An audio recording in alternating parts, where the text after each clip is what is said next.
Okay, good morning all. So in the last class, we had discussed about the applications of adsorption, right? Applications of adsorption. Sania, can you tell me any two applications of this adsorption process?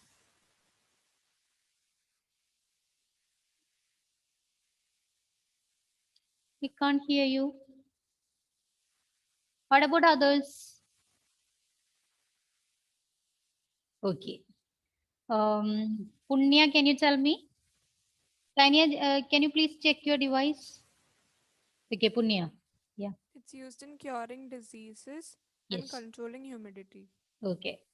Then Sharon, can you tell me any two applications? High vacuum Yeah. and gas mask. Yes. Okay. Then Nandana. Used for removal of colored impurities Hmm, and as heterogeneous catalysis. okay. So these are certain applications of this adsorption process, right? Then how can we rewrite this Freundlich adsorption isotherm using concentration, Naurin? X by m is equal to k into c raised to 1 by n. Yes. So this concentration is usually used for solutions, and that means in liquid state. And this pressure is usually used for gases. Okay, children? Then we are moving to next topic, that is catalysis. Okay. In the last chapter, we had just learned about this catalyst, right? Do you remember?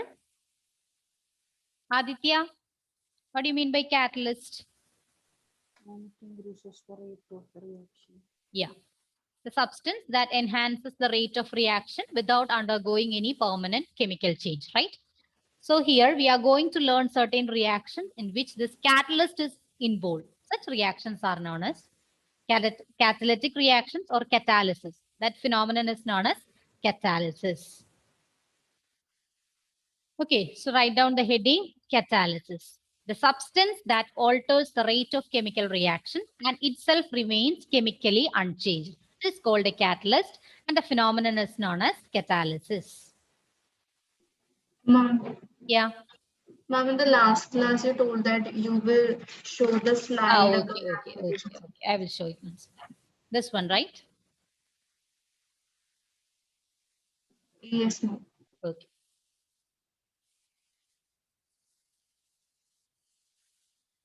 Froth flotation process. Then it is used as adsorption indicators. Then the third one, it is chromatographic analysis. Used in chromatographic analysis.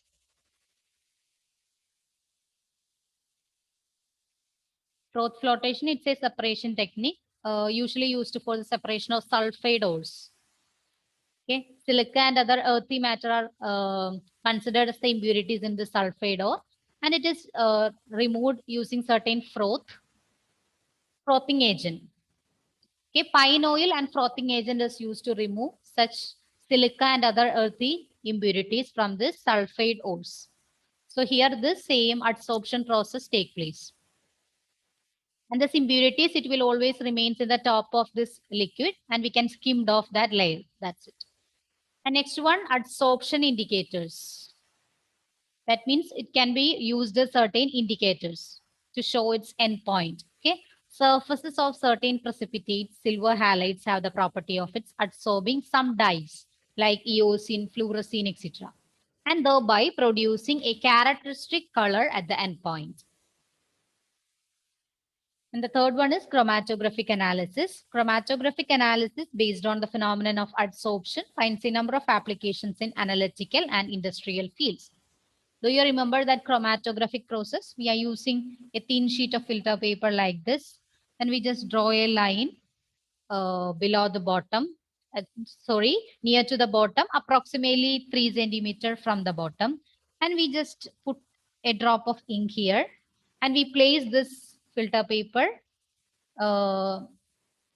in a beaker with water, and the water level should be below this marking. Okay. And after some time, you can see that along with water, this ink spots also moved to the top. And if there are more colors are present in that same ink, we can see separate spots. Okay, that's about the chromatographic process. So here this water is adsorbed to that surface. Okay, along with water, this dyes or the different colors also moved. Shall I move to next one, Gauri? Finish, Yes, right? ma'am. Yes. So the next one is catalysis. So the substance that alters the rate of a chemical reaction, it's a catalyst, and this phenomenon is known as catalysis. And the main point is that itself remains chemically unchanged. They do not undergoing any permanent chemical change.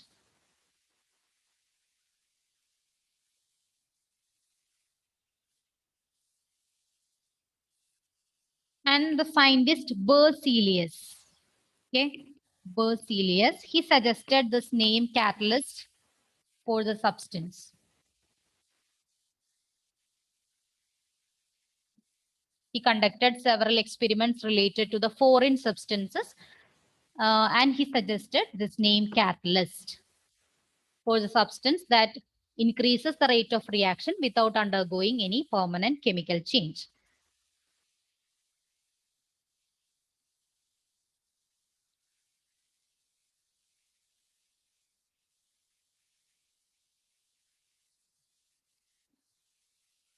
Shall I move to next one? No, this. Okay.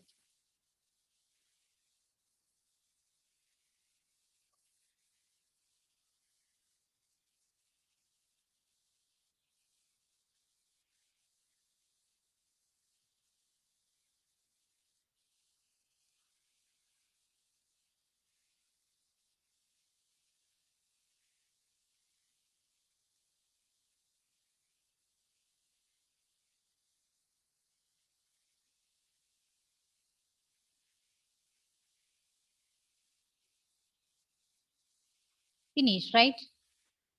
Then we are moving to one example of this catalysis or catalyze based reaction.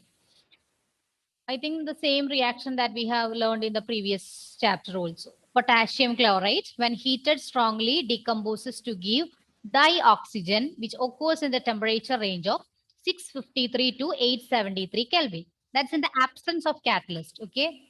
Absence of catalyst.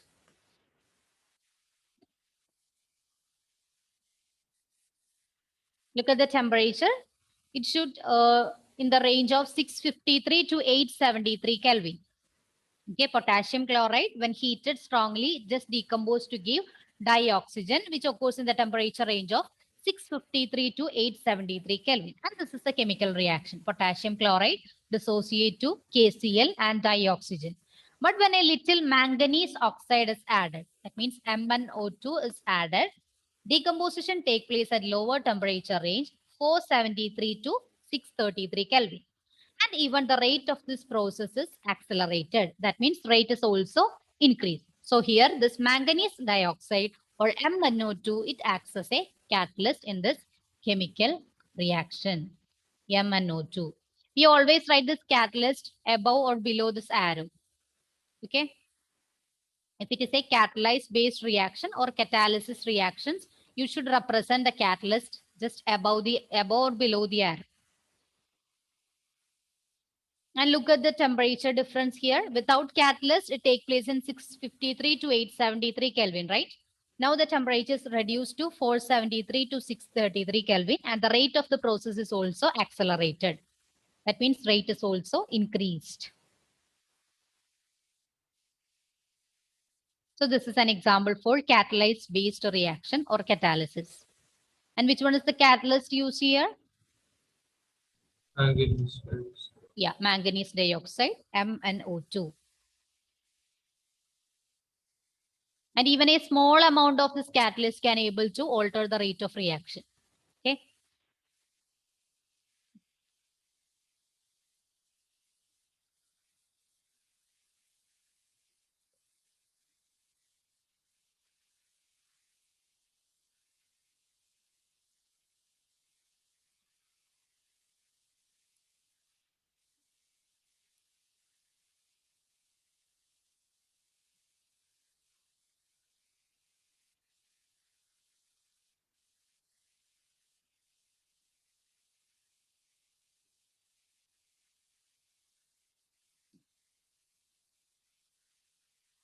Evelyn, can you please read this reaction? Evelyn? Yes, ma'am. Yeah.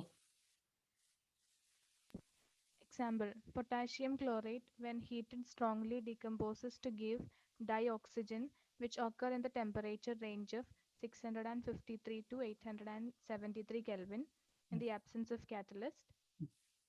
2. But when a little manganese oxide is added, decomposition takes place at lower temperature range, that is 473 to 633 Kelvin, and even the rate of this process is accelerated. Okay. Just read the chemical reaction also. 2KClO3 gives 2KCl plus 3O2. Yeah. And if it is in the presence of catalyst, you should mention the catalyst also. Okay. Shall I move to next one?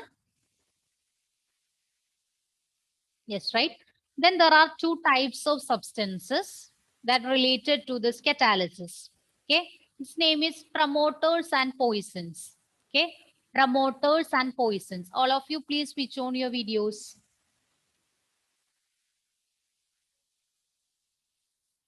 Promoters and poison. So from the name itself, can you able to define the substances? Promoters and poisons that related to catalytic activity and that can affect this catalyst.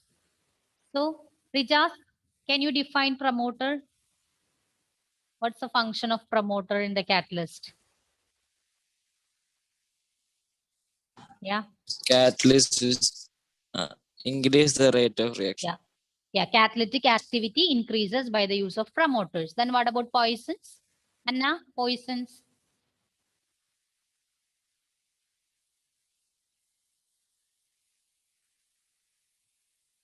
Unmute.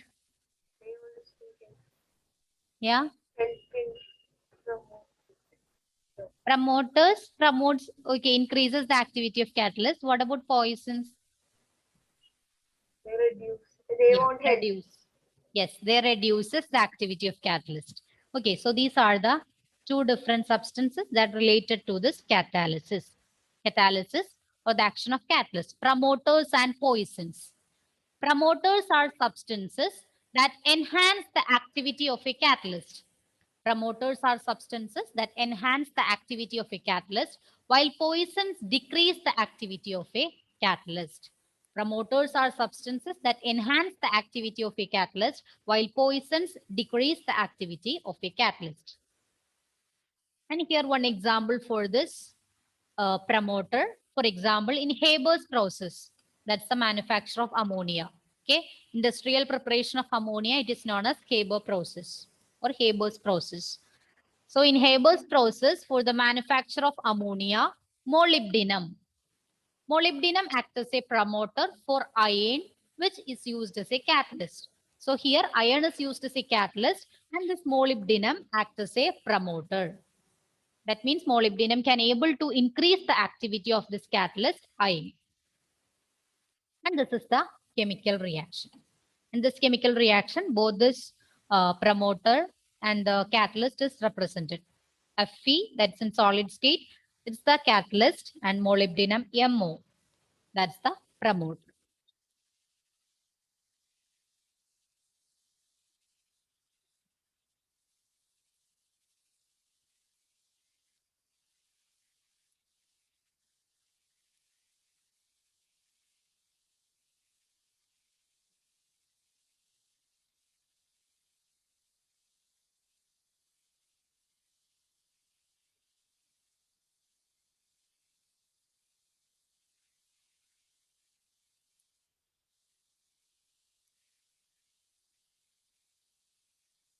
And as an example for this poison, certain drugs that we are used that can act as certain poisons in our body. That means enzymes are also considered as certain types of catalyst.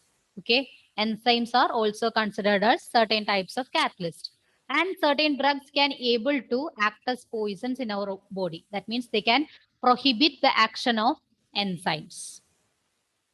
Clear? Yeah, Achyut? Poison the same as other poison.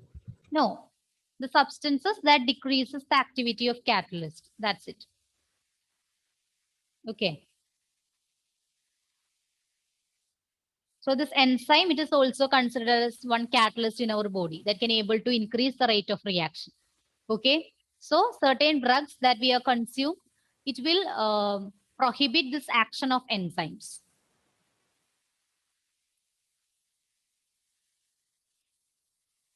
I think that we will learn in the topic enzyme catalysis. Have you completed, children? So these are the two types of substances, promoters and poisons. They have the role in the action of catalyst. Promoters enhances the activity of catalyst and poisons decreases the activity of catalyst. And the Schaeber's process, that's the manufacture of ammonia, molybdenum acts as a promoter for iron, which is used as a catalyst. This is clear? Then there are two types of catalysis. Okay. There are two types of catalysis. I think we have mentioned one. Do you remember heterogeneous catalysis? The application of adsorption. Yes, ma'am. Yes, I just mentioned that. What is this? What is that heterogeneous catalysis? Do you remember? Heterogeneous. Anyone? Adul, can you tell me? Heterogeneous catalysis. Adsorption of reactants by the catalyst increases the rate of the reaction. That's the application, right? Can you able to define this heterogeneous catalysis?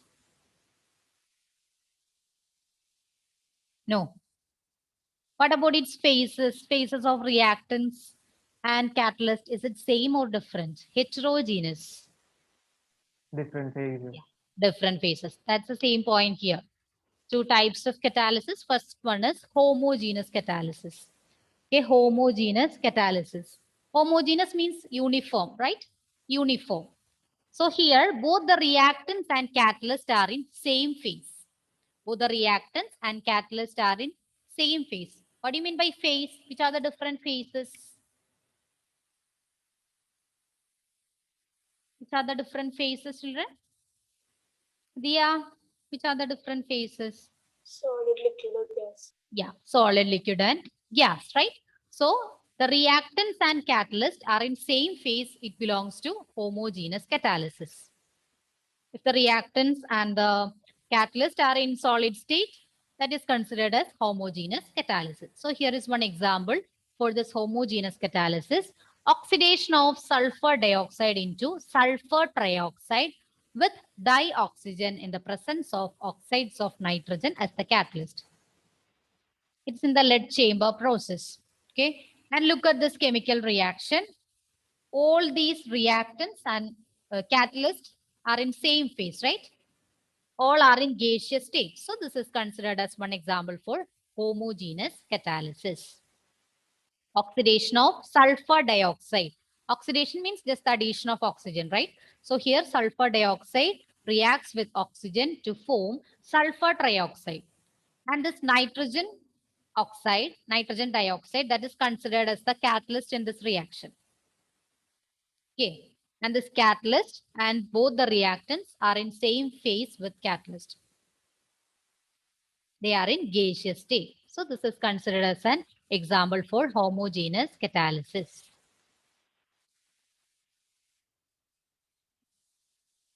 And two more examples in your textbook. Okay, for this homogeneous catalysis. I didn't include this those two examples in the slide. So you can just go through the examples in the textbook.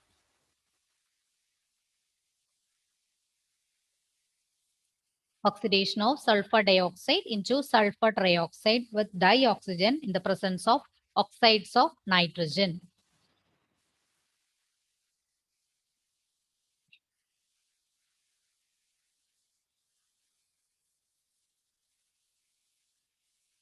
So the name of this process is lead chamber process. Okay.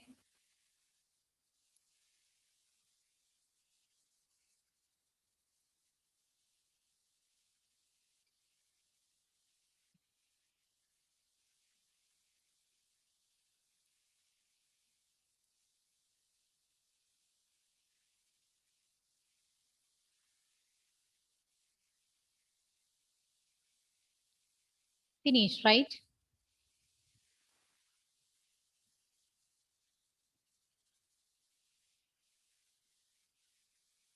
Vidur, have you completed? No, ma'am. Okay, okay.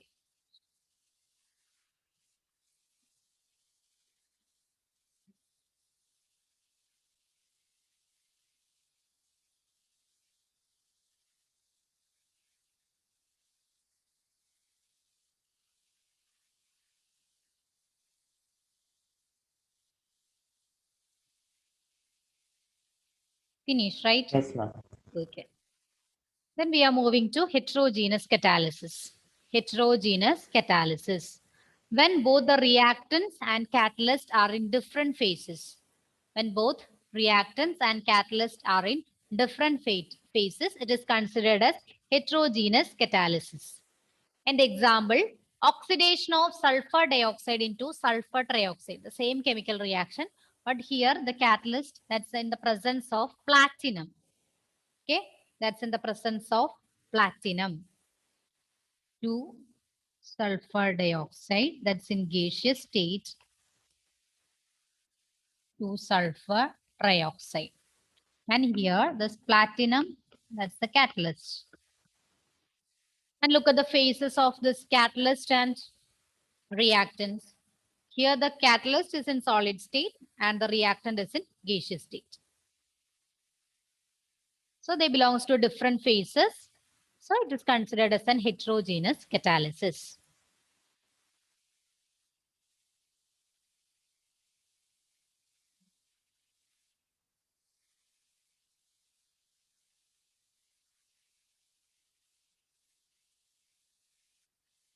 Oxidation of sulfur dioxide into sulfur trioxide in the presence of platinum. Reactant is in gaseous state and catalyst is in solid state.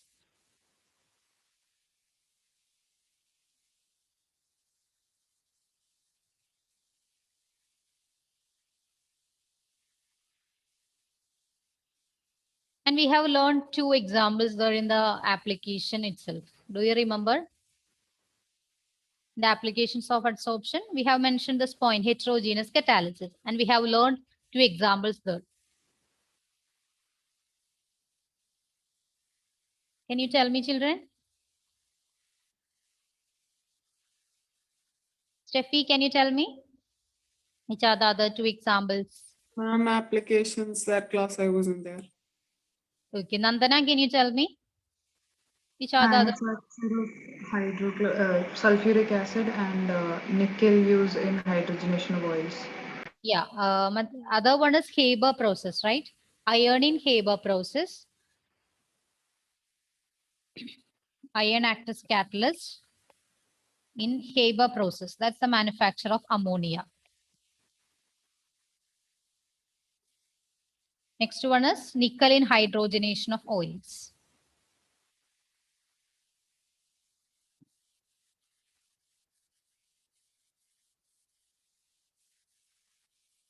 Hydrogenation of oils.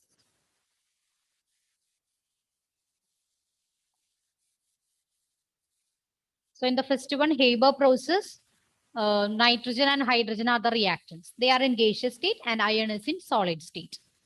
Okay, next example, hydrogenation of oils. Oils, they are in liquid state and nickel, that's in solid state.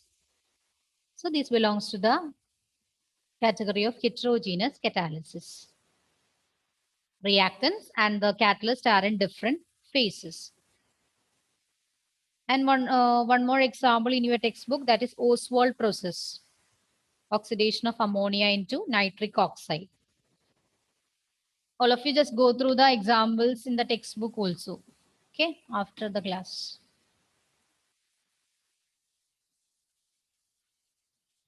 So these are 2 different types of catalysis, homogeneous catalysis and heterogeneous catalysis. In the case of homogeneous catalysis, both the reactants and catalysts are in same phase. And in heterogeneous catalysis, both the reactants and catalysts are in different phases. Ma'am, Yeah. like we should read the textbook after class, right? That means examples. For the examples of homogeneous catalysis and heterogeneous catalysis. I just included 1 or 2, that's why. Okay, shall I move to next one? Have we completed, children? Yes, right. Then the next one is adsorption theory of heterogeneous catalysis. Just before that, before this theory, that means before this adsorption theory of catalysis, all of you switch on your videos.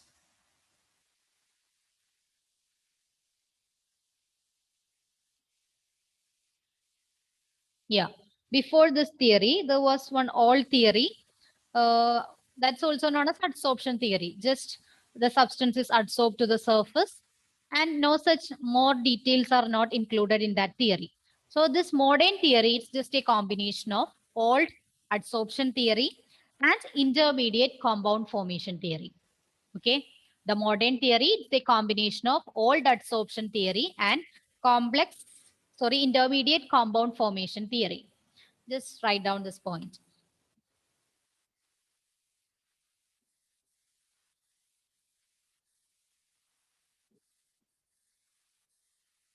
Ma'am, Yeah, what is intermediate compound theory? that's we have learned in the previous class. Do you remember? There is one intermediate in between reactant and product. Yes, ma'am. Yeah, same one, same.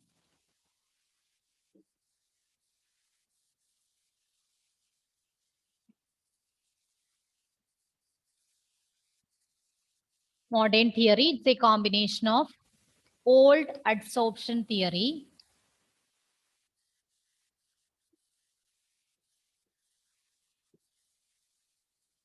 and intermediate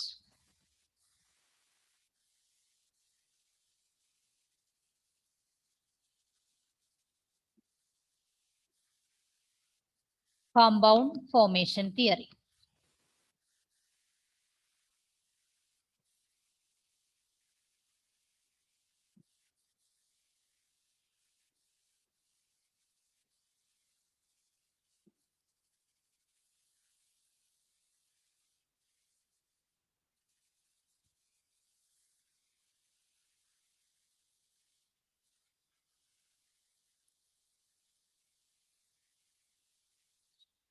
And the old theory was just this reactance that's in the form of a gaseous state or liquid state that's just adsorbed to the solid catalyst. That's the old adsorption theory. And here the modern theory is just a combination of this old adsorption theory and this intermediate compound formation theory. And according to this modern theory, it takes place in 5 steps. It takes place in 5 steps.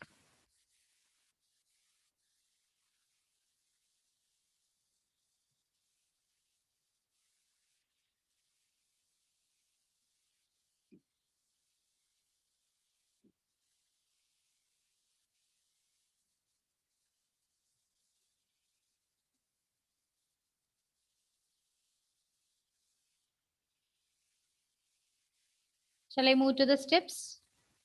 Yes. And this modern theory, it is known as adsorption theory of heterogeneous catalysis. Adsorption theory of heterogeneous catalysis. Adsorption theory of heterogeneous catalysis. And the first step, it is the diffusion of reactants to the surface of the catalyst. Diffusion of reactants to the surface of the catalyst.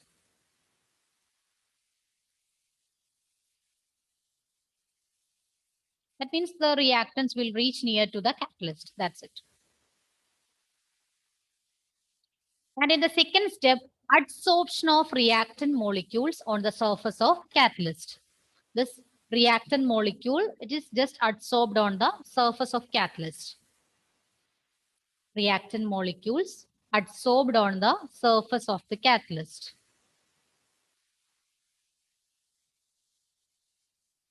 That's the second step. It's adsorption, so it is just a surface phenomenon. Okay. This reactant, it is just accumulated or concentrated on the surface of this catalyst. That's the second step. Then the third one, occurrence of chemical reaction on the catalyst surface through the formation of an intermediate. Okay, occurrence of chemical reaction on the catalyst surface through the formation of an intermediate. After the adsorption process, the chemical reaction will take place on the catalyst surface through the formation of an intermediate. That's the intermediate, that catalyst and reactant. That's the intermediate. And in the surface of this catalyst itself, this chemical reaction take place. That's the third step. Then the fourth one, desorption of reaction products from the catalyst surface. Okay, desorption of reaction products. What do you mean by desorption? The removal of that substance from the surface, right? So desorption of reaction products. Here the products are removed. Some chemical reaction take place in the third step, and after the chemical reaction, these products are removed from that surface, and making the surface available again for more reaction to occur. We have learned that there is no such change happens to this catalyst, right? It will remain same. So this surface again available for more chemical reaction to occur. Just that products removed from that surface. No other change occurs to this catalyst. So that's the fourth step. Then the fifth one, diffusion of reaction products away from the catalyst surface. They will move away from the catalyst surface. Diffusion of reaction products away from the catalyst surface. So these are the main 5 steps in the adsorption theory of heterogeneous catalysis. First one, diffusion. Then the second one, adsorption. Third one, chemical reaction through the formation of an intermediate. Then fourth step, desorption. And the fifth one, diffusion. Again, diffusion.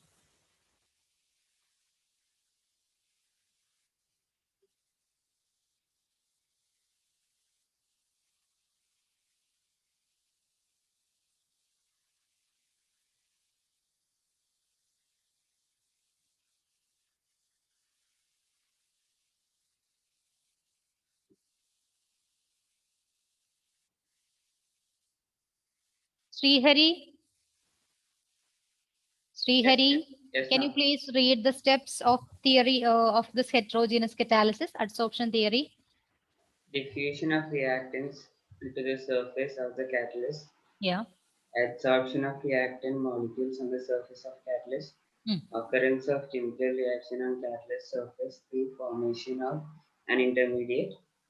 Desorption of reactant products from the catalyst surface and thereby making the surface available again for more reaction to occur. Yes. Diffusion of reactant products away from the catalyst surface. Yes. Have you completed, children? Yes, right? Yes. Yes, Can you sir. pick the fifth point away from the Catalyst surface. Catalyst surface.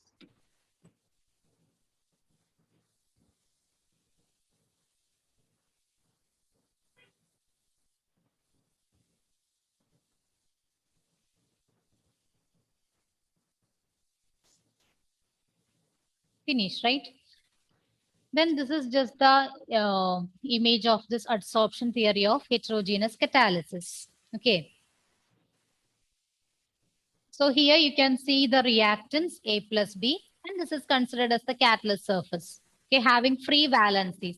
There are certain sites or pores for this reactant molecules to occupy. Clear? You can see here some vacant space. So here this reactant molecules can able to occupy or attached. Just attached to its surface, right? So here this reacting molecules that is near to this catalyst. That means diffusion take place there. Diffusion of reactants near to the surface of catalyst. Clear? Then adsorption of reacting molecules. In the second one, adsorption takes place and this reacting molecules are adsorbed on the surface. And in the third step, you can see one intermediate is formed, right? One intermediate is formed.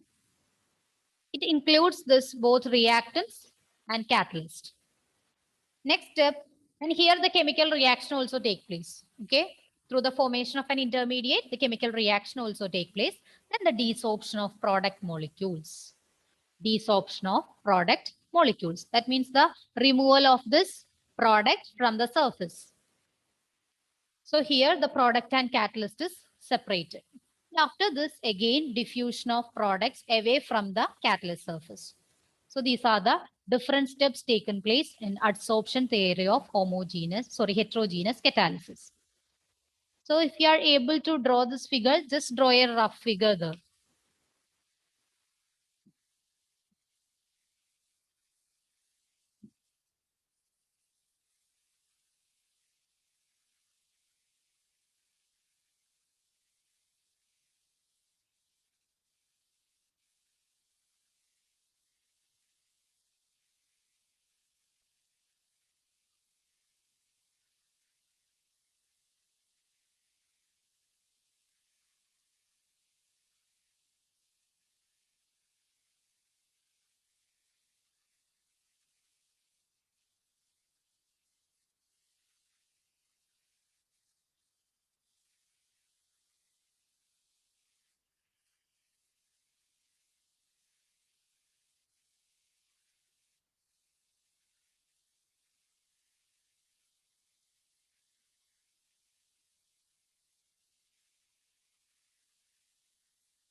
Finished?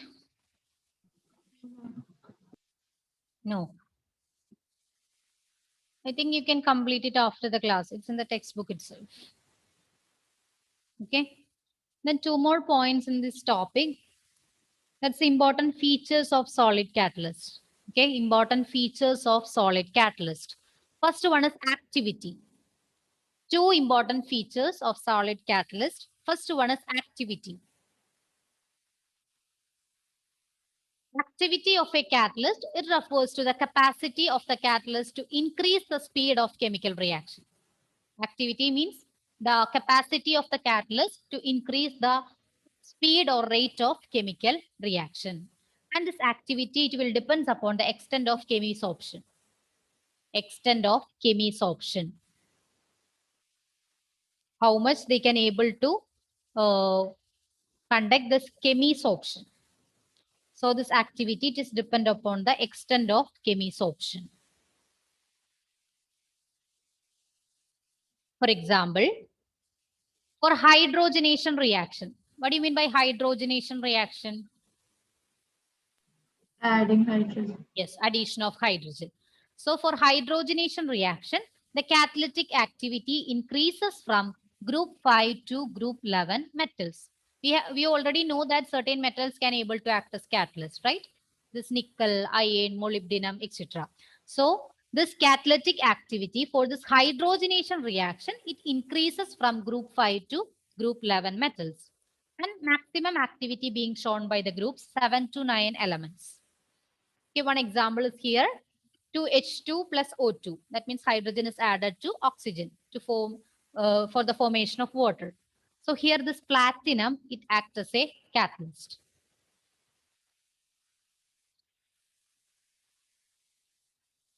So this catalytic activity for the hydrogenation reaction, it increases from group 5 to group 11 metals, and maximum activity shown by group 7 to 9. And this platinum belongs to this group 7 to 9. It includes in this group 7 to 9. Okay. So this activity of a catalyst is the capacity of a catalyst to increase the speed of chemical reaction. And it will depend on the extent of chemisorption. Chemisorption means adsorption reaction depending upon the formation of bond, right? may be ionic or covalent. So this is the first important feature of solid catalyst, activity.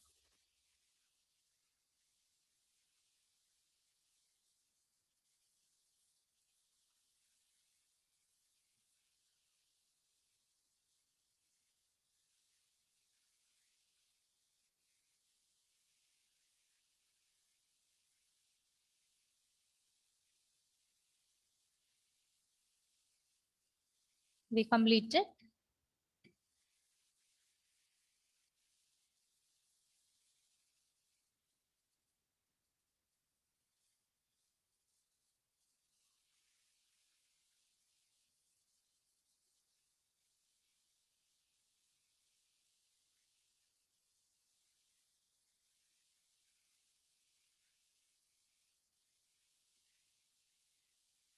Gauri, what about you? Finished?